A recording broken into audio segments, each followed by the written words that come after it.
80% of millionaires earn their wealth themselves without the help of an inheritance or winning the lottery. Now, before I get like flack for this, $1 million isn't what it used to be. Like $1 million 50 years ago could have bought you a mansion. Now you're lucky if you get this. The point is that it is possible to build real wealth on your own, and you don't need to do anything flashy. Welcome to part 4 of this 5-part series. Today, we're going to be talking about what you should be doing with your money after you get out of debt. And that's to build wealth in like a stupid, simple way. So if you're in debt, please go watch the previous 3 videos and come back. Like I sat like right over there and like over there in those other videos. All right, so let's get started. Remember all that money that went to paying off your mountains of debt? It should not be used for additional spending. I mean, a portion of it could, but it should be going towards these 2 things.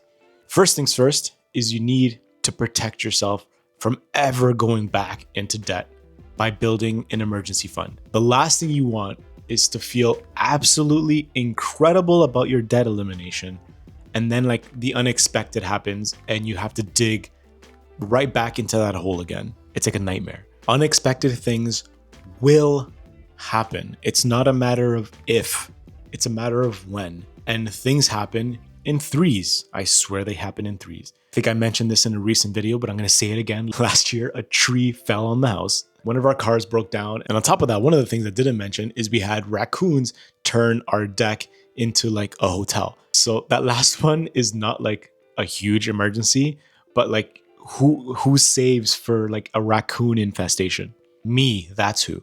Anyways, think about your last year or last couple of years.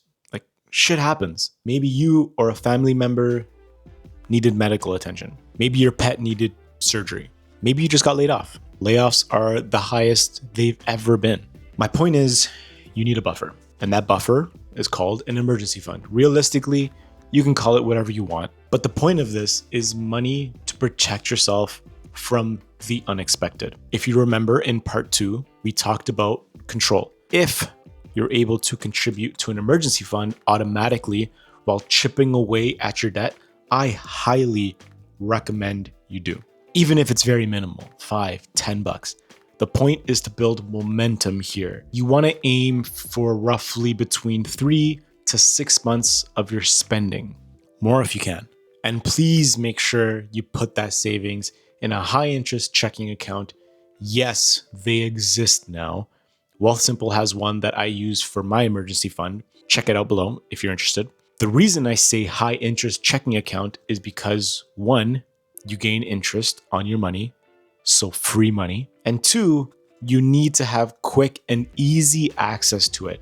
You don't want to invest this money. At least the last thing you want is to try to access emergency money only to be like held up by like unforeseen delays from the bank. So yeah, that's step 1 of building wealth. It's protecting yourself. The second step is investing. This is the stupid simple part that I was talking about earlier, but I'll pause for a second to let you know that this does not have to be as intimidating as you think it does. I promise you that you can be the most boring investor of all time and make great money. And I'll explain how. Index funds. Sorry for those people that are audio sensitive. I want you to imagine an index fund as a basket. This basket holds all the major company stocks you've most likely heard of. Think of like Apple, Meta, Tesla, Microsoft. Instead of you having to think about which individual stock to buy, an index fund, the basket, it holds all of them for you. So that way you're effectively purchasing a little bit of everything. You're basically betting on the world moving forward. And it's a pretty good bet for the most part. You don't need to be a genius or some investing guru. You just need to start. Remember that stat that I gave you in the beginning, that most millionaires got there themselves by being boring. You can be that person in your friend group. Think about that. Starting will remove that fear of investing. If you've made it this far into this course, you are now aware of your money. You're in control of it. You have a debt strategy and you're building wealth. But what fun is all of that if you design your life poorly? You make your money your personality. The final part of this 5-part course is lifestyle design. And I'll see you there, where I'll be sitting, I don't know, somewhere else.